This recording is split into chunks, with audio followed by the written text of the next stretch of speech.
Bien, muy buenas tardes a todas y todos. Les damos la más cordial bienvenida a una nueva sesión del seminario IUS, Encuentros para el Diálogo Constitucional de la Universidad San Sebastián.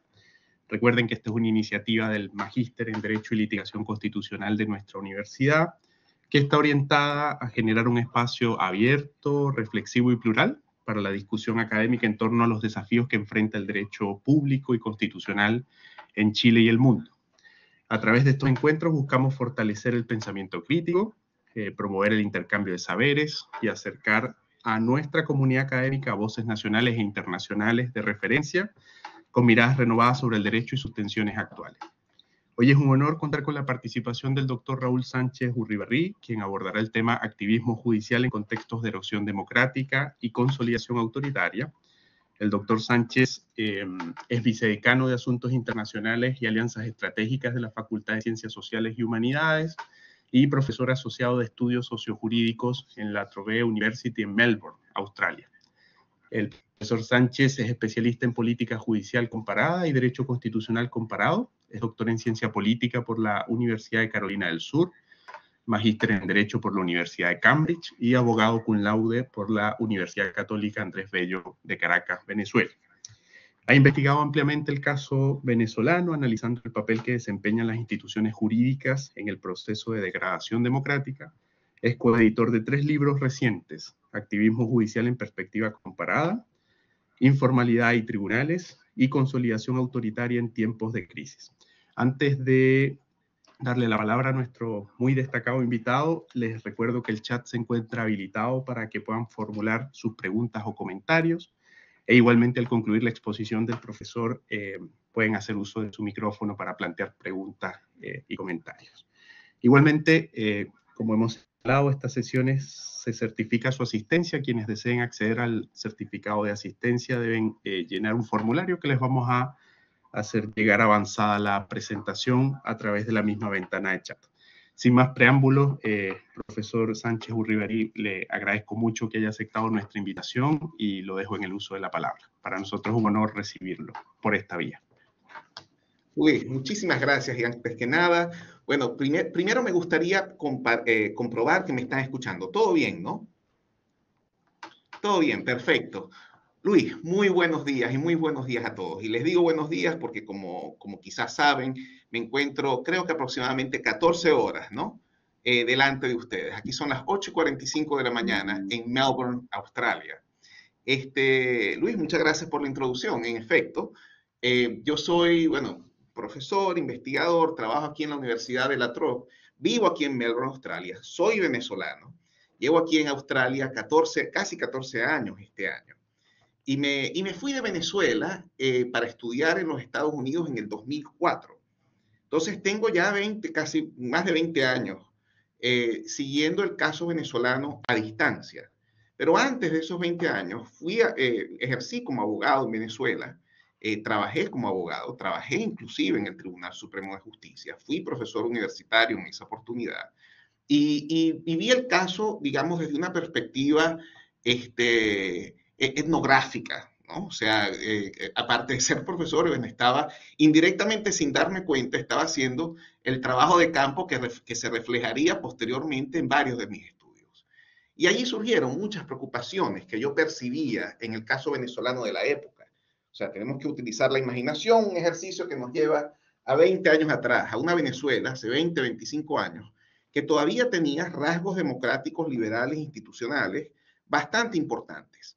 Era un sistema que venía de ser el sistema bipartidista, eventualmente pluripartidista, de la democracia venezolana, que empezó a cambiar, digamos, hacia los años 90, entró en crisis, y hacia finales de los 90, pues llega Hugo Chávez al poder en el 98, en el 99 hay una asamblea constituyente que transforma la constitución, crea la sala constitucional y la sala constitucional se instala a finales del 99 y a partir de allí tenemos, bueno, ya hoy en día casi nos van más de 25 años, un cuarto de siglo de experiencia institucional, ¿no?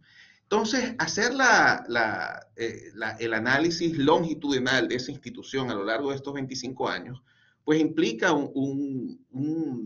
una evaluación muy interesante y al mismo tiempo difícil, y no digo difícil desde el punto de vista intelectual, digo incluso desde el punto de vista emocional, ver el deterioro de la institución en correlación y directamente relacionado, vinculado al deterioro de la democracia venezolana.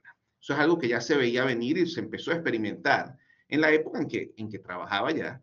Y bueno, cuando hice el doctorado, procuré tratar de entender ese fenómeno. Un ángulo que exploré en mi tesis doctoral era justamente la influencia de los factores informales en el Poder Judicial venezolano.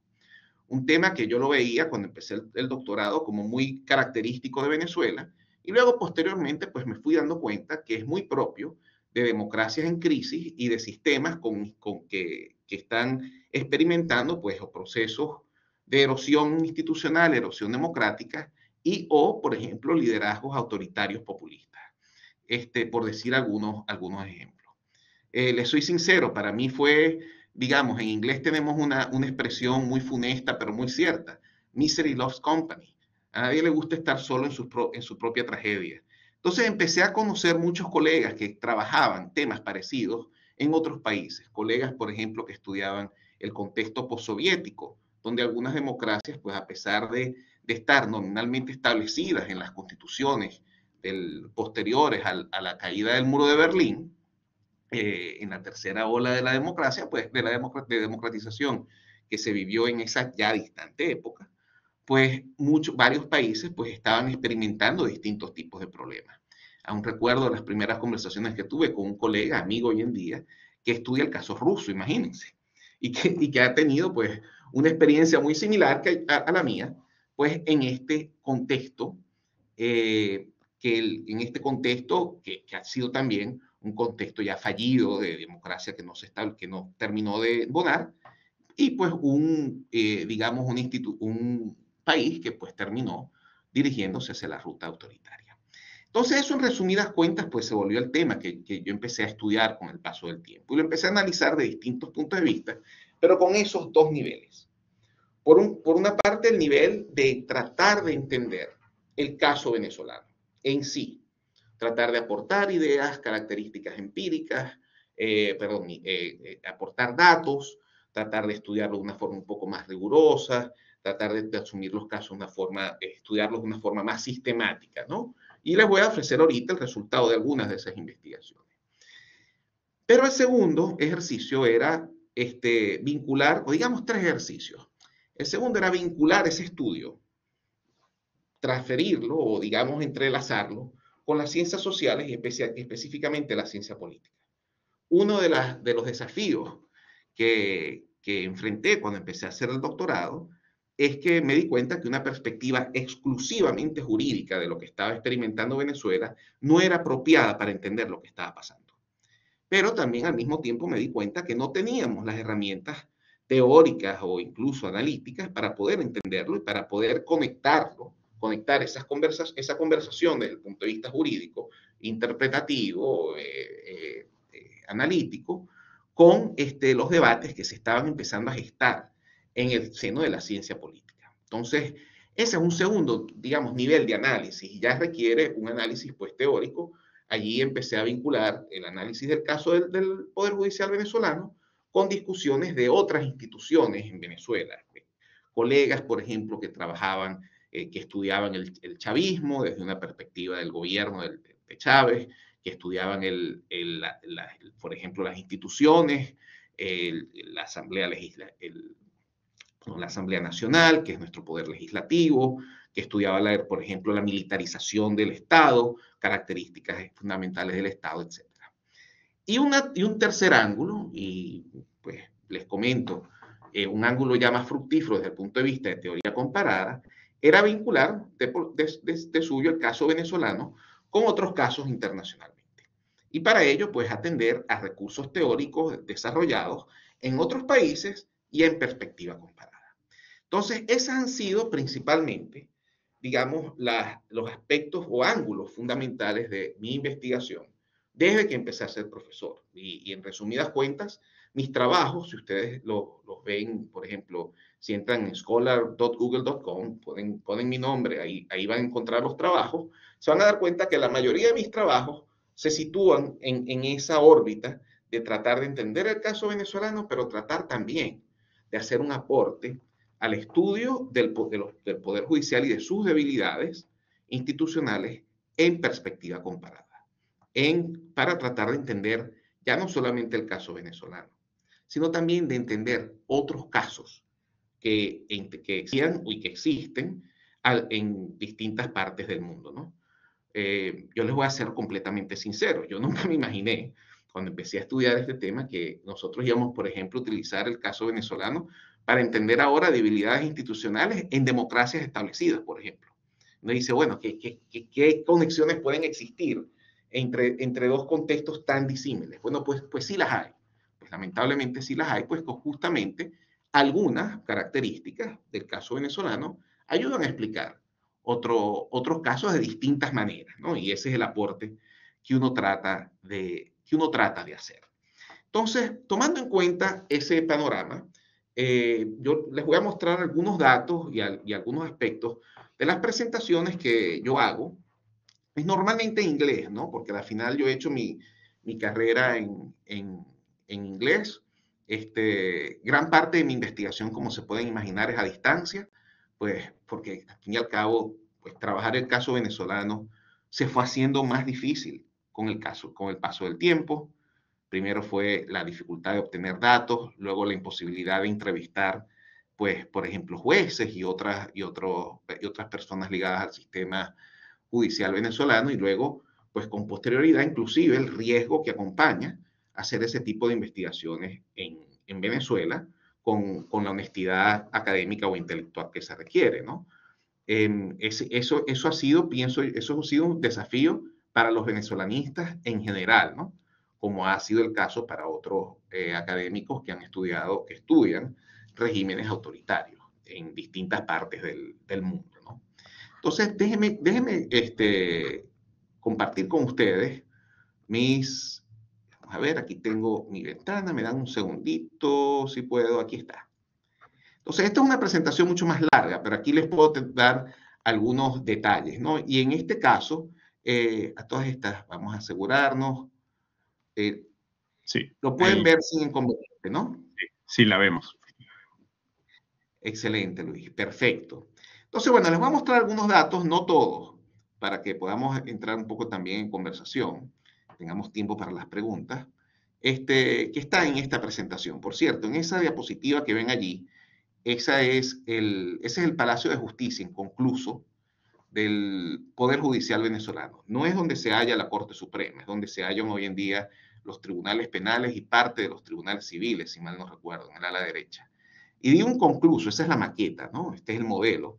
Digo inconcluso porque el edificio nunca se terminó.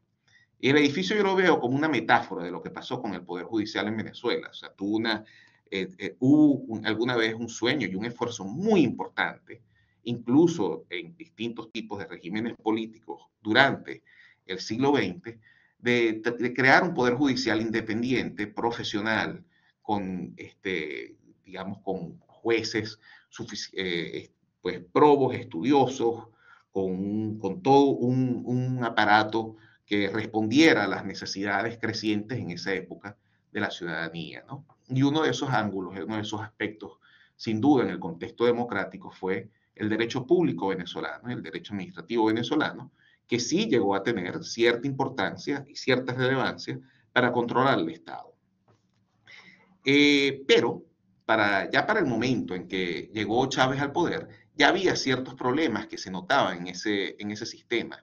Es decir, ya el sistema tenía ciertos problemas de corrupción, ciertos problemas de carácter funcional para poder controlar a las distintas pues, violaciones a derechos humanos que ocurrían, por ejemplo, en el sistema penal, o características, por ejemplo, del propio Estado. O sea, a pesar, por ejemplo, de que teníamos un derecho administrativo pues plenamente funcional, pues la capacidad que tenía al mismo tiempo el sistema para poder controlar violaciones de distintos tipos al orden jurídico por parte de agentes del Estado era hasta cierto punto limitado.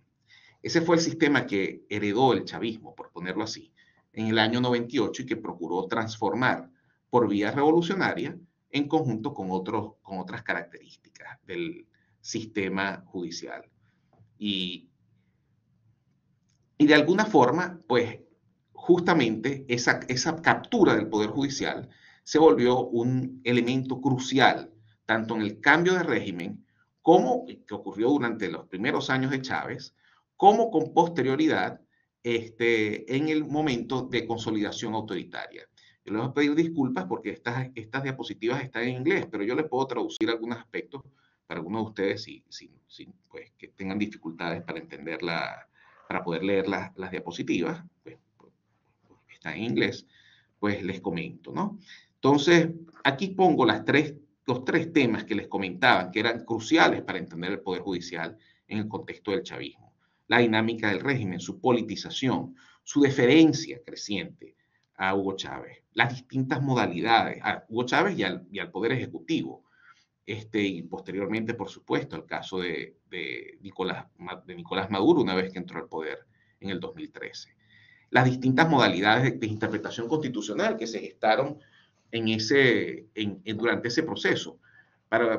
Si alguno de ustedes está interesado, por ejemplo, en esas distintas herramientas interpretativas, recientemente publiqué un capítulo con mi colega Juan Berríos, querido colega que trabaja en la Universidad Católica Andrés Bello de Caracas, en un proyecto muy bonito, muy especial, que a todas estas hicimos el workshop en Santiago en el 2019, que analiza las distintas maneras de interpretación de la Constitución en Venezuela. Ese capítulo salió publicado en un libro recientemente y está completamente a la orden para quien esté interesado. En un libro publicado por la profesora Johanna Froelich. Pero bueno, para seguirles comentando, pues por supuesto hay otras distintas funciones del Poder Judicial que también son interesantes analizarlas, ¿no? En el contexto hay dos periodos fundamentales el periodo, o sea, para tratar de entender el rol del Tribunal Supremo y del Poder Judicial en general, en el contexto del chavismo, ¿no?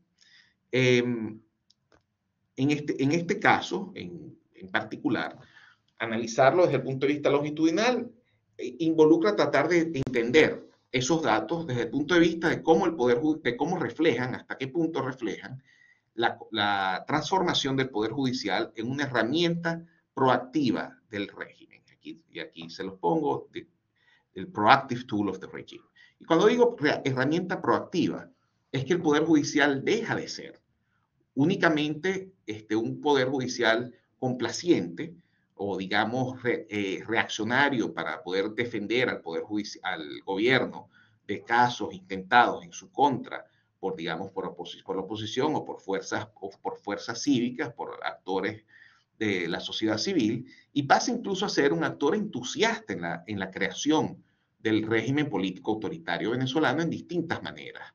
Pasa a ir mucho más allá de lo que se espera inclusive de su rol institucional, con interpretaciones creativas de la Constitución respecto de su propia jurisdicción, respecto de casos específicos. Esa transformación, esa vocación de protección al régimen autoritario venezolano, yo la denomino, llega a ser tan excesiva desde el punto de vista jurisdiccional, desde el punto de vista de casos específicos, que yo lo llamo activismo judicial autoritario. Recientemente publicamos un libro llamado Activismo Judicial, analizando distintos casos, compilando distintos análisis de distintos países, y el aporte que hice fue justamente relacionado con lo que el activismo judicial ha implicado en el contexto de autocratización. ¿Y qué ha implicado? Un régimen entusiasta, no solamente que se rehúsa una corte entusiasta dentro del contexto de esa transformación. No solamente se rehúsa a controlar el poder, sino que participa activamente del ejercicio autoritario del poder. Para ello, pues hay distintas herramientas teóricas. Yo les puedo pasar las diapositivas si quieren en otro momento, pero les puedo comentar, como les decía, hay trabajos que se han hecho tanto sobre el Poder Judicial latinoamericano como desde el Poder Judicial, los poderes judiciales autoritarios y el constitucionalismo autoritario, como quien diría, en distintos países. Y todos esos libros pues, y trabajos pues han aportado, han hecho aportes importantes para entender, para permitir desarrollar digamos, los aspectos teóricos de este estudio, ¿no? Y ese ha sido, pues, justamente uno de mis esfuerzos. En un punto crucial, y aquí les muestro esta diapositiva que yo creo es bien importante para esos fines, es entender el Poder Judicial venezolano como una institución autoritaria. Y cuando me refiero a una institución autoritaria, es una organización que tiene un conjunto de reglas y de prácticas destinadas a apoyar el régimen autoritario actualmente existente que se ha ajustado en Venezuela. Es decir, el autoritarismo madurista, como quien dice, ¿no? Cuando nosotros vemos la literatura de ciencia política, qué es cómo se analizan las instituciones autoritarias, una de las perspectivas teóricas que yo considero más útiles se refiere a las funciones cruciales de un régimen autoritario. En el caso, por ejemplo, de Gershansky, él se refiere a los aspectos de represión y control, a los aspectos de gobernabilidad, o ejercicio del gobierno, y a los aspectos de legitimidad. Entonces, su punto es que las distintas instituciones de un Estado y de un gobierno, pues están destinadas a uno de estos tres o digamos, a estas distintas características, uno más de estas tres características o aspectos como institución autoritaria. Entonces, aplicando este arquetipo al caso del Poder Judicial venezolano, pues como lo analizo más recientemente en estos trabajos que les comentaba, es ver desde qué punto de vista el Poder Judicial venezolano está colaborando o ha sido cooptado a los fines de colaborar con el régimen para ejercer el control, la represión de la ciudadanía, tanto desde el punto de vista electoral como desde el punto de vista penal, el control del gobierno de distintas formas, garantizar el control exclusivo o principal o predominante del gobierno, a pesar, inclusive muchas veces, de lo que la Constitución dicte, ¿no? Y ya les voy a dar un ejemplo importante en ese sentido en el contexto del madurismo. Y luego, pues, lo relativo a la legitimidad, que viene siendo el Poder Judicial, permite darle legitimidad al gobierno, no solamente una legitimidad democrática, como es el caso en un contexto democrático, sino inclusive en un contexto autoritario. Le da reduce la impresión en el contexto de los ciudadanos, pero también a nivel internacional, de arbitrariedad, ayuda a crear una buena impresión, como quien dice, o por lo menos ayuda también a eliminar o a reducir el impacto de decisiones que se ven pues absolutamente arbitrarias, incluso cuando el Poder Judicial es controlado por el poder público, ¿no? Entonces, les voy a brincar todos estos distintos aspectos. Estos son aspectos teóricos de una presentación más larga, para ya pasar a mostrarles aspectos cruciales de cómo esto funciona en el caso venezolano. A todas estas, Luis, ¿me siguen escuchando? Todo bien, ¿no? Sí, perfecto. Buenísimo. Ok, entonces fíjense, un par de cositas aquí. Primero, dos dinámicas que yo creo que son bien importantes de analizar. Incluye, por un lado, cómo se logra el control del Poder Judicial. En el caso venezolano, el proceso fundamental en un contexto autoritario es de cooptación. Esa cooptación se logra por una mezcla de esfuerzos para controlar el Poder Judicial y normalmente no ocurren de la noche a la mañana. O sea, por un lado, algunos ocurren en momentos concretos. Por ejemplo, con episodios de court packing, pues se selecciona un grupo de magistrados o sencillamente se reemplazan los magistrados del Poder Judicial por magistrados allegados al gobierno o allegados al proyecto político del gobierno. Eso ha ocurrido, por ejemplo, en Venezuela en el año 99, en el año 2000, en el año 2004, en el año 2010, en el año 2014 y más recientemente, si mal no recuerdo, en el año 2019 o 2020. Ha ocurrido en distintas oportunidades en el madurismo. Entonces ya por allí tienen, eso garantiza el control desde el punto de vista personal informal del Poder Judicial. Y luego, pues, otra dinámica que es crucial es ver hasta qué punto, bueno, ya los tribunales han sido utilizados para legitimación de distintas medidas, ¿no? Entonces, un aspecto crucial es, por supuesto, el aspecto de la represión. y hasta qué punto esa represión es judicializada o protegida desde el punto de vista por las cortes, ¿no? Algo parecido pasa en el caso de la gobernabilidad, como les comentaba. Allí vemos, por ejemplo, el Tribunal Supremo y el Poder Judicial decidiendo casos que aprueban el uso de medidas extraordinarias, el uso de pues, poderes plenos para el Ejecutivo en estados que llaman State of Emergency, distintos estados de sitio o suspensión de garantías.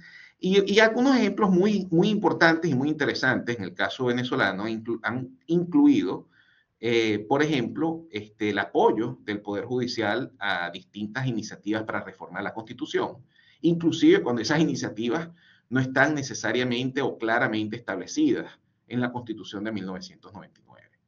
El ejemplo más reciente es la reforma constitucional actual, que está gestándose y que tiene pues y que de nuevo se ha gestado con distintas pues problemas claros de orden constitucional, pero quizás el más extraordinario fue la creación de la Asamblea Nacional Constituyente en Venezuela, una Asamblea Constitucional espuria que ocurrió desde el 2017 hasta el 2021, 2022, y que prácticamente bajo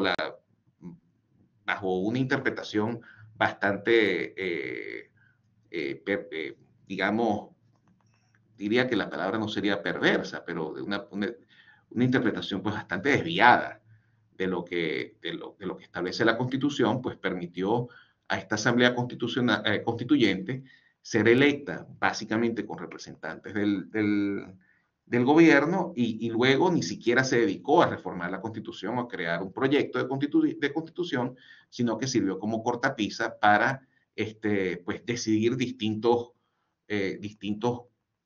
aspectos o incluso leyes, etcétera, y confrontar el poder legislativo en su momento que estaba en manos de la oposición, sobre la base de que la constituyente pues todo lo puede, bajo una interpretación pues bastante desviada de la teoría de poder constituyente. Y pues finalmente, como les comentaba, pues también todo lo que tiene que ver con el rol que hace el tribunal de darle legitimidad, incluso a decisiones completamente arbitrarias. Y quizás el ejemplo más reciente que no señalo en esta presentación, porque no había ocurrido cuando la diseñé, fue el caso del reciente de las elecciones en julio del año pasado en Venezuela, que quizás siguieron, quizás se recordarán, que cuando los resultados dando ganador a Nicolás Maduro fueron anunciados y que empezaron a ser duramente cuestionados tanto en Venezuela como a nivel internacional, pues la respuesta, una de las respuestas institucionales del régimen fue procurar la certificación de los resultados por vía de un procedimiento que reñido completamente con la Constitución y las leyes venezolanas, pero que lo que buscaba era justamente el espectáculo de aprobación que le podía dar el Poder Judicial en un caso como al gobierno, y que bueno, la mayoría de los gobiernos democráticos del mundo, pues por supuesto no se creyeron el ejercicio y lo denunciaron también.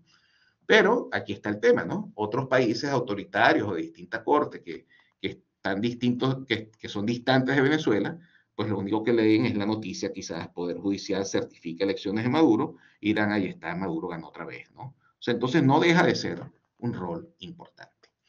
Como yo sé que está pasando el tiempo, pues les comparto con ustedes dos gráficos o algunos datos para que vean un poco lo que ha sido este deterioro desde el punto de vista longitudinal. Por una parte, esto es un gráfico, por ejemplo, del Poder Judicial en Venezuela, desde el año 99 hasta hoy en día. Entonces, va desde 1900 hasta 2013. Este brinco que ustedes ven aquí es cuando hubo el régimen democrático en Venezuela. Entonces, ¿qué pasó en el 58? Como yo les comentaba, después del 99 hubo un deterioro progresivo, que lo vemos hasta hoy en día, ¿no? Y este es el periodo que estamos analizando hoy en día con mayor atención, que es el periodo del madurismo. Como se pueden dar cuenta, fue un retroceso y un deterioro escalonado. Esto es gráficos que proporciona el estudio de Varieties of Democracy. Son 25 años, como pueden ver. Aquí está un siglo completo, pero aquí pueden ver el deterioro desde el punto de vista proporcional. E inclusive se pueden dar cuenta que según los estudiosos, esto es un índice que se hace con análisis de distintos estudiosos en la materia, el Poder Judicial actual es incluso menos independiente de lo que era antes de la llegada de la democracia, ¿no? Entonces, eso por una parte. Por la otra, esto es de mis propios datos y creo que también es bastante ilustrativo. Estos primeros años fueron los primeros, son datos de la Sala Constitucional de Venezuela de los últimos 25 años de decisiones y se refiere únicamente al número de decisiones dictadas por el tribunal. Los primeros 5 años fueron años en los que el Poder Judicial fue utilizado activamente, tanto para poder luchar en contra de decisiones arbitrarias de distinta índole, como también la Sala Constitucional y distintos tribunales pasaron a dictar la mayoría de esas decisiones a favor del gobierno. Sin embargo, en esos primeros años, más allá de los casos políticos, donde prácticamente todos, a excepción de uno, se decidió a favor o no a unos muy pocos, se decidieron a favor del régimen, del chavismo, pues era un poder judicial que en algún momento llegó a estar dividido entre chavistas y opositores y donde había un nivel importante de contestación. Pero luego con posterioridad, aquí les señalo esto, ¿no? Este es el 2004, más o menos 2005. Aquí ocurrió el court packing event, es decir, la toma de control de los tribunales por parte del chavismo nuevamente. Se expandió el número de magistrados, fueron jubilados distintos magistrados que habían sido opositores y pues se reconfiguró el tribunal, incluyendo la Sala Constitucional. Y la Sala Constitucional comenzó a cerrar el grifo de casos. O sea, aquí pueden ver cómo empieza a caer, ¿no? Entonces, muchos de estos casos, este declive, fueron casos que sencillamente el Poder Judicial dijo hasta aquí, no vamos a tomar más casos de este tipo, fueron cerrando poco a poco el grifo jurisdiccional, pero unido a ese deterioro del grifo jurisdiccional, pues también ocurrió que poco a poco empezaron a llegar menos casos, también porque sencillamente, pues, por agotamiento, ¿no? Pues, en el sentido de que, ¿para qué traer casos a la atención del tribunal si igual se va a perder, ¿no? Pues, todavía algunos casos que se llevaban, o demandas en curso, pues, por lo menos se trataba de agotar la vía judicial para tratar de llegar al sistema interamericano, aunque eso también tenía sus problemas, pero también para llamar la atención desde el punto de vista político a la situación, ¿no? Sin embargo, como podemos ver, para darles un poco de detalle sobre los números, aquí lleva a haber casi 4.000 decisiones en la Sala Constitucional en un año. Hoy en día la Sala Constitucional no decide ni 200 casos. Aquí estamos. Pasó a decidir de 1.000 a 4.000 a luego 200 a lo largo de 20 años. Hoy en día creo que son 100 casos, algo así por el estilo. Tendría que ver los últimos datos, ¿no? Entonces, bueno, yo estoy claro en que les he dado un montón de información aquí. Déjenme parar aquí el sharing. Pero quería, por supuesto, déjame ver. Aquí estoy de nuevo en mi pantalla. Y aquí te puedo ver de nuevo, Luis, porque estaba viendo únicamente mis diapositivas. Les he dado un montón de información, he conversado con ustedes sobre distintos aspectos. Pero quiero también oír, por supuesto, sus preguntas. Estoy completamente a la orden y quiero que entonces reflexionemos sobre el caso, ¿no? Unas conclusiones breves que quiero darles. Para que, pues, como pueden darse cuenta, el estudio que les acabo de mostrar muestra la utilidad, por una parte, de entender el caso venezolano, pero también la utilidad del caso venezolano para entender otros casos. Porque lamentablemente nos encontramos en una época en donde el Poder Judicial está sujeto a ataques en distintas partes del mundo. Está sujeto a control, está sujeto no solamente a control para anularlo, sino para utilizarlo, para emplearlo. Y puede ser empleado de una forma muy útil para regímenes, por parte de regímenes con vocación autoritaria. Como pueden darse cuenta, el Poder Judicial es una herramienta muy sofisticada de control del Estado. Es una herramienta muy sofisticada para generar información. Es una herramienta muy sofisticada para repartir prebendas, para permitir, por ejemplo, en el caso venezolano, por ejemplo, es bien sabido que por los altos niveles de corrupción, pues distintos individuos o abogados que llegan al Poder Judicial a distintos niveles, pues les permite oportunidades también para obtener recursos de distinta índole, ¿no? Clientelares, de corrupción, etc. Y todos esos ángulos, repito, son importantes para tener una visión holística, sobre cómo funciona un poder judicial en un contexto autoritario contemporáneo. Los estudios respecto a poderes judiciales en contextos autoritarios del pasado son útiles hasta cierta medida, pero en el contexto, en los contextos autoritarios actuales, pues se han llegado ahora a nuevas modalidades de sofisticación e importancia. Yo voy a parar aquí porque sé que también hay algunas preguntas y por supuesto, Luis, te agradezco de nuevo, pues 1.000.000 de gracias por la invitación y por la oportunidad. No, a ti, Raúl, por la atención de nuestra invitación. Sí, hay algunas preguntas que han ido formulando en el chat. Voy a leértelas, si te parece, vamos una a una y escuchamos tu claro, por supuesto. Recuerdo los asistentes que también está disponible el registro de asistencia, lo dejamos correr allí en la ventana de chat. Tenemos una pregunta de Francisca Salas. Profesor, ¿cómo distinguir el activismo judicial necesario para proteger derechos fundamentales de aquel que contribuye a una concentración indebida de poder y abre paso al autoritarismo? Esa es la pregunta de Francisca. Esa es una pregunta extraordinaria, Francisca, sobre todo en contextos contextos políticos divididos, ¿no? Porque lo que puede ser, que es muy interesante, ¿no? Una de las cosas que nos dimos cuenta en ese libro de activismo judicial que les comenté, está publicado por Peter Lang, es muy interesante, porque casi siempre el activismo judicial se ha convertido también en un epíteto, se ha convertido en una herramienta, por ejemplo, para denunciar digamos, a un poder judicial que no me gusta, ¿no? Y esto es producto justamente de la división que puede existir política, que puede existir en una determinada sociedad. Pero algo que nosotros procuramos en ese libro y que creo que nuestros colegas hicieron en distintos entornos, y yo trato de hacer en el caso venezolano, es prestarle atención a evidencia empírica de distintos aspectos de abuso respecto del rol, de la investidura, de la jurisdicción y de la compostura que se espera de un poder judicial determinado. Y allí hay que ser muy atentos, ¿no? Entonces, ¿qué es lo que uno percibe cuando hay activismo judicial, digamos, que coadyuva o que colabora con un contexto autoritario? Uno percibe abusos en el ejercicio, en la interpretación respecto de la propia jurisdicción, para fines de decidir a favor de un proyecto de carácter autoritario. En pocas palabras, se deciden casos que no se tenían por qué decidir o que no tenían que llegar, por ejemplo, al Poder Judicial, pero que, sin embargo, pues la instancia judicial se aboca a su conocimiento.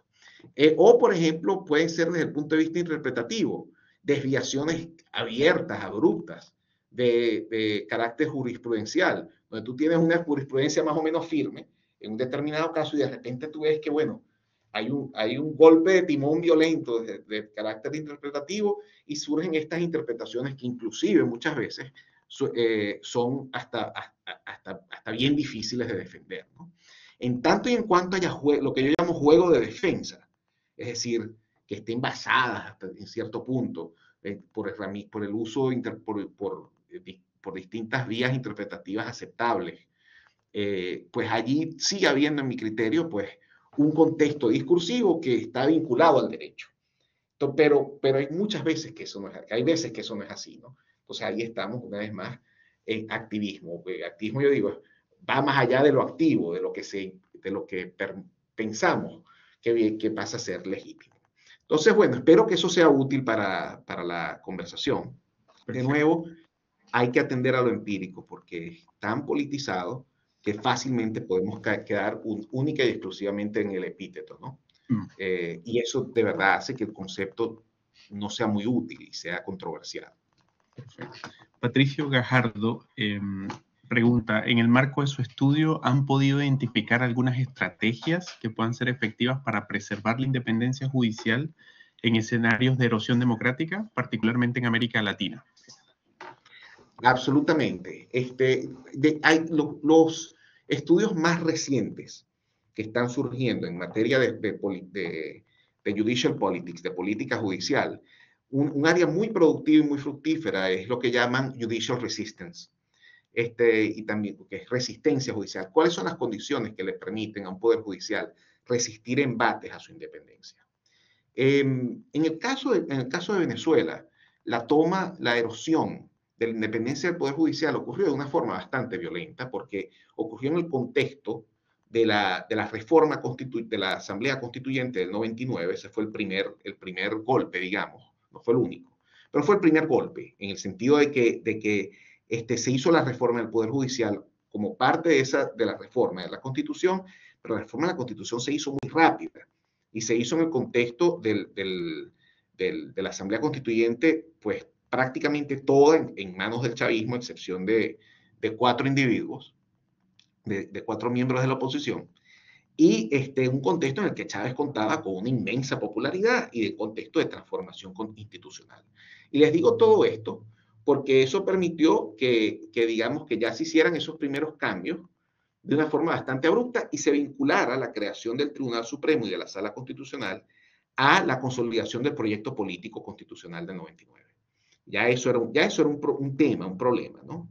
Pero eso no fue lo único.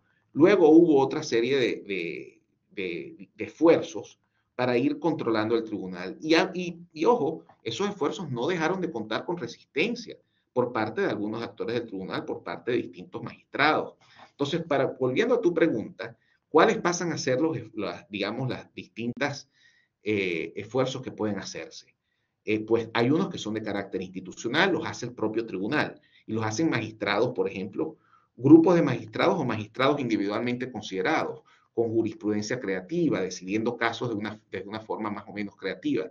Lo hacen inclusive, que para mí es una fuente no analizada suficientemente de resistencia, lo hacen los clerks, lo hacen los relatores, creando, por ejemplo, decisiones, ofreciendo proyectos que se vinculan mucho más de lo que uno pudiera esperar a herramientas creativas e interpretativas para tratar de reforzar el componente de derecho de la decisión, inclusive cuando la decisión es politizada, o colocando aspectos que permitan, digamos, en vijas u oportunidades en casos posteriores. Lo hacen también, por ejemplo, abogados externos, profesores universitarios, todos estos distintos actores que tratan de procurar el uso creativo del derecho con casos constitucionales llevados al tribunal, o, por ejemplo, en casos que no sean de carácter político, pero que de alguna forma procuren la preservación del Estado de Derecho en el día a día, ¿no?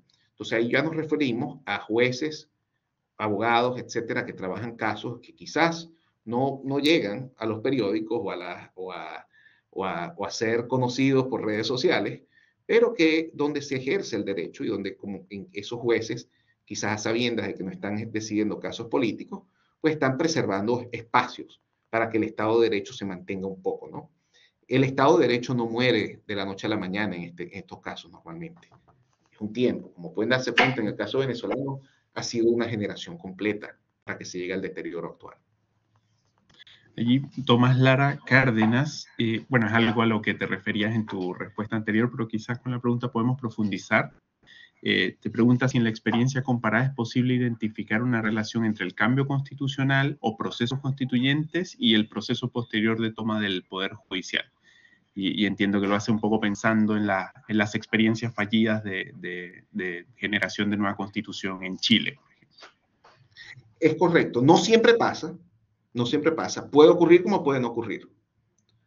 Sin embargo, ciertos procesos constituyentes, sobre todo los que son de carácter, los que ocurren en un contexto, digamos, de un gobierno con características populistas autoritarias, o donde hay un cambio considerado revolucionario o transformación plena, con menos debate, con menos espacio para la ciudadanía. Cada una de estas variables son importantes porque apuntan a mayor arbitrariedad en el proceso de generación de la Constitución y de transformación institucional. Entonces, hay un artículo que escribimos 2 colegas y yo, Carlos García Soto, Miguel Ángel Martínez Meuch y yo, comparando los procesos de Venezuela y Chile. Si mal no recuerdo, esa era una de las aristas que explorábamos. Está en el Hague Journal of the Rule of Law, en el 2021. Luis, quizás si quieres compartirlos con ellos, pues ahí es una edición especial muy, muy bonita, muy especial que hicimos sobre el proceso constituyente en Chile, cuando estaba en curso, y luego pues ya salieron varios de esos autores, pues ya publicaron otros artículos comentando cuando el proceso constituyente pues no condujo a la aprobación de una nueva constitución. Pero bueno, de nuevo con tu pregunta, en efecto es así. Puede ocurrir o no puede ocurrir, pero en algunos casos, con esas características que les estoy diciendo normalmente, pues el Poder Judicial pasa a ser más vulnerable. Francisca Salas pregunta, ¿juega algún papel de contención la justicia internacional? Y menciona a la Corte Interamericana en detener los procesos de captura de la justicia a nivel interno. Puede ocurrir. Eso nosotros lo hemos visto también en el contexto europeo, ¿no? El uso de los tribunales internacionales o tribunales regionales para tratar de contener avances de carácter autoritario. Lamentablemente nos encontramos en una época del mundo en donde, y eso ocurrió en el caso venezolano, donde selectivamente este tipo de gobiernos desafían a la justicia internacional y a la justicia de derechos humanos de distintas maneras, ¿no? Entonces, decisiones que se toman que son claramente condenatorias del ejercicio del poder, del ejercicio arbitrario del poder en materia de poder judicial por parte de gobiernos, pues son desobedecidas o no son cumplidas. Eso ha pasado en el caso venezolano, por ejemplo, pasó en el caso de la jueza Afiuni, que es un caso pues muy funesto, por cierto, una jueza de instancia que tomó una decisión contraria a los intereses del poder, el chavismo, pues terminó siendo presa y sujeta a procesos abiertamente ilegales e inconstitucionales de persecución. Y justamente, pues su defensa y su apoyo con todas las instancias, pues no contó plenamente con el respaldo del gobierno. Sin embargo, pues es un buen ejemplo de que sí puede funcionar hasta cierto punto, ¿no? De nuevo, depende del contexto. Catalina González pregunta, profesor, muchas gracias por su presentación. ¿Existen diferencias relevantes entre los patrones de activismo judicial en democracias debilitadas frente a los observados en sistemas autoritarios plenamente consolidados? Absolutamente. Yo creo que es muchas gracias por la pregunta, muy interesante. Yo creo que sí, yo creo que una de las cosas que vemos justamente en el caso del madurismo, que ya hay una vocación clara de consolidación autoritaria, es que el Poder Judicial pasa a tomar ya decisiones pues, que son abiertamente inconstitucionales y hay un desapego pues, cada vez mayor respecto de la letra de la ley. Y no digamos que es algo cuantitativo, sino cualitativo, es abierto, es evidente. Por ejemplo, el Poder Judicial venezolano en el caso de la Asamblea Nacional, cuando la Asamblea Nacional, la oposición ganó en el año 2015, la Sala Constitucional pues, se dedicó prácticamente a anular el uso del poder legislativo por parte de la mayoría opositora. Todas las decisiones que tomaba la Asamblea Nacional eran inmediatamente atacadas y pues demandadas ante el Tribunal Supremo, ante la Sala Constitucional, y la Sala Constitucional decidía, pues, digamos, de una forma automática, muchas veces en cuestión de minutos o días, como quien dice, ¿no? A favor del Ejecutivo, a favor del gobierno de Maduro, ¿no? Ya entonces no es únicamente un tema de que se pierde el prurito institucional, que es lo que ocurre en contextos de debilitamiento y que ocurrió en el caso venezolano por unos años, sino que ya es bastante más abierto y tiene todas estas manifestaciones que les estaba comentando. Sin embargo, lo más importante, incluso primero, no deja de ser útil, porque por una parte, incluso esos abusos pueden darles réditos desde el punto de vista interno e internacional, pero también el Poder Judicial pues sigue decidiendo muchos casos, como yo le digo a mucha gente, inclusive en un contexto como el venezolano, de deterioro avanzado del Estado de Derecho, allá sigue habiendo tribunales, allá la gente se sigue casando y divorciando, sigue abriendo negocios, tienen que cerrarlos, hay un día a día que sigue siendo gestado por los tribunales, ¿no? Casos laborales, de impuestos, en fin. Y tener esa herramienta con un nivel de funcionalidad, pues es importante también para un régimen autoritario. Pero gracias por tu pregunta, porque eso es bien, bien importante distinguirlo. Bien. Patricio Cajarto pregunta, ¿la elección de jueces como la que se vivirá en México facilita la captura de la justicia?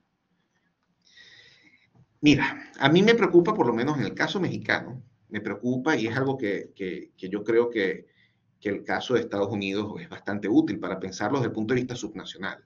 ¿Qué es lo que ocurre? Que normalmente, las elecciones van a reflejar, las elecciones judiciales van a reflejar las características positivas y negativas que tienen las elecciones en el sistema más general, ¿no? de la elección de cargos de tipo representativo, ¿no? Es decir, si tú tienes un sistema electoral que es vulnerable de distintos puntos de vista, ¿no? A presiones externas, o que no es funcional contando los votos, etcétera, o que no supervisa de manera eficiente las campañas electorales o permite la influencia de factores externos. Todo eso va a afectar también las elecciones de los magistrados o jueces, ¿no? Entonces, eso es un problema. Y en el caso mexicano, por cierto, la estructura técnica de las elecciones es bastante buena, pero sí se sabe que también hay problemas serios de influencia digamos, factores económicos muchas veces ilegítimos y factores políticos dentro de su funcionamiento, sobre todo a nivel ya subnacional, ¿no? Entonces, ya eso es una preocupación. Pero por otra parte, como parte de esa conversación, está, bueno, las características generales del sistema político pasan a influenciar entonces, o pueden influenciar el Poder Judicial. Entonces, en el caso mexicano es un sistema clientelar, es un sistema que tiene una presencia muy fuerte por parte del partido de gobierno, hace vulnerable el Poder Judicial al control del partido de gobierno. Ahora bien, que eso va a ocurrir en la práctica, eso lo vamos a tener que ver con datos, pero para mí esa es una preocupación bastante legítima por parte de aquellos que han señalado que hay una posibilidad de que, bueno, si bien estás eligiendo jueces que reflejen de alguna forma las preferencias políticas de los ciudadanos, esa es una de las defensas que se le hace a las elecciones, selección judicial por vía de elecciones, pues estás creando todas esas vulnerabilidades. De nuevo, es contexto por contexto, ¿no? Pero creo que esas son las perspectivas que hay que utilizar para verlo. Hay una última pregunta de Iris Pacheco, agradece la exposición y le gustaría saber qué salidas en clave democrática institucional a nivel interno e internacional tiene una sociedad cuando el Poder Ejecutivo camina en sintonía con el Legislativo, afectando a la sociedad con medidas arbitrarias, y algunas veces el Poder Judicial también entra en ese juego que lesiona su independencia judicial, generando desconfianza en la sociedad. Y quizás una buena pregunta para cerrar con una conclusión sobre los temas que hemos abordado. Absolutamente, Luis. Fíjate, yo por lo menos lo veo desde los dos puntos de vista. Por una parte, como vemos en el mundo actual, estamos en un contexto, lamentablemente, en donde ha habido una creciente coexistencia de democracias con autoritarismo y un avance cada vez más hacia el autoritarismo, donde las democracias se encuentran cada vez más amenazadas. No es un contexto que es particularmente favorable a transformaciones democratizadoras. Y aún así, ha habido casos, por ejemplo, como el caso de Polonia, recientemente, en donde a pesar de que Polonia tenía una trayectoria donde había presiones populistas autoritarias bastante fuertes, hubo pues elecciones que han permitido hasta cierto punto la corrección de esa trayectoria, ¿no? O casos en donde se ha impedido que haya una completa transformación hacia el autoritarismo y quedan entonces estos híbridos, ¿no? Como es el caso, por ejemplo, de Hungría bajo el régimen de Víctor Orbán. Pero, volviendo a tu pregunta, en casos, por ejemplo, donde ya la consolidación autoritaria es muy avanzada, pues tenemos que acudir ya se tiene que pasar a una modalidad más bien de resistencia, de apuesta a la democracia desde el punto de vista cívico, desde un punto de ya tener quizás menos énfasis en el uso de las instituciones autoritarias como tal, a sabiendas de que no va a haber cambio. No estoy diciendo que necesariamente se abandonen, ojo, sino que tiene que ser un uso muy estratégico de las mismas. En el caso venezolano, pues lo digo abiertamente, la elección del año pasado fue una elección que, como vimos, pues debió haber sido concedida y debió reflejar su resultado oficial, debió reflejar la voluntad de la mayoría expresada y documentada, pero como vimos no ocurrió, porque ya ha habido ese nivel de deterioro institucional al que nos hemos referido, ¿no? Ahora bien, sin embargo, se tiene que apostar, por ejemplo, a un abandono, digamos, a que no se puede pensar que puede haber casos específicos en el que las elecciones puedan avanzar la causa política democrática venezolana, pues ya eso necesita evaluación, ¿no? Ya eso necesita verse caso por caso. Pero un último punto, porque hablamos del Poder Judicial. Yo veo el Estado de Derecho es como un músculo. Hay que ejercitarlo para que pueda ser protegido. Su propia existencia no garantiza su funcionamiento. Entonces, el músculo que no se ejerce se debilita. En el caso, por ejemplo, de Venezuela, hay espacios muy mínimos para la protección del Estado de Derecho, pero esos espacios mínimos que existen hay que seguirlos preservando. Por ejemplo, sigue habiendo facultades de Derecho, y en esas facultades de Derecho se sigue estudiando Derecho y se sigue estudiando Derecho bien en varias de ellas. Y se siguen graduando abogados con conocimiento del derecho, donde hay profesores universitarios que conocen la situación y que tratan de darle esas herramientas a sus estudiantes. Ya no para que ejerzan únicamente un poder judicial autoritario, sino que también apuesten a la transformación cuando el contexto lo permita. Entonces, esos son, en mi criterio, espacios de resistencia importantes que hay que seguir apoyando. Hay unos cuantos más, pero yo sé que también hemos hablado más de la cuenta. Con muchísimo gusto estoy a la orden, tanto por correo electrónico como en otra oportunidad. Y bueno, además está decirte qué buenas preguntas ha habido en este debate. Agradecerte, Raúl, la buena disposición y tiempo. Nos deja igual muchas preguntas y ese es el propósito de esta instancia, ¿no? Generar preguntas para la reflexión posterior. Agradecerte en nombre de la universidad, en nombre del programa del Magíster. Igualmente también agradecerle a quienes se conectaron y formularon esas interesantes preguntas para conocer, digamos, parte de tu trabajo que igual lo hemos seguido y que es muy interesante. Y espero tengamos oportunidades posteriores también para encontrarnos, incluso presencialmente. Vamos a no, sí, eso es lo que esperamos, eso es lo que esperamos. Y por supuesto, estoy completamente a tus órdenes, Luis, y a los participantes. Felicitaciones por un espacio tan productivo, de verdad que sí. Me ha gustado mucho tener esta oportunidad de compartir con ustedes. Perfecto, un gran abrazo, Raúl, y les invitamos a todos a seguir atentos a nuestras próximas actividades, especialmente a este seminario YUS que ya va a alcanzar su tercer año desarrollándose y esperamos poder contar con su participación en las próximas convocatorias. Un gran abrazo, que estén todos muy bien. Hasta luego. Gracias, Luis. Saludos a todos.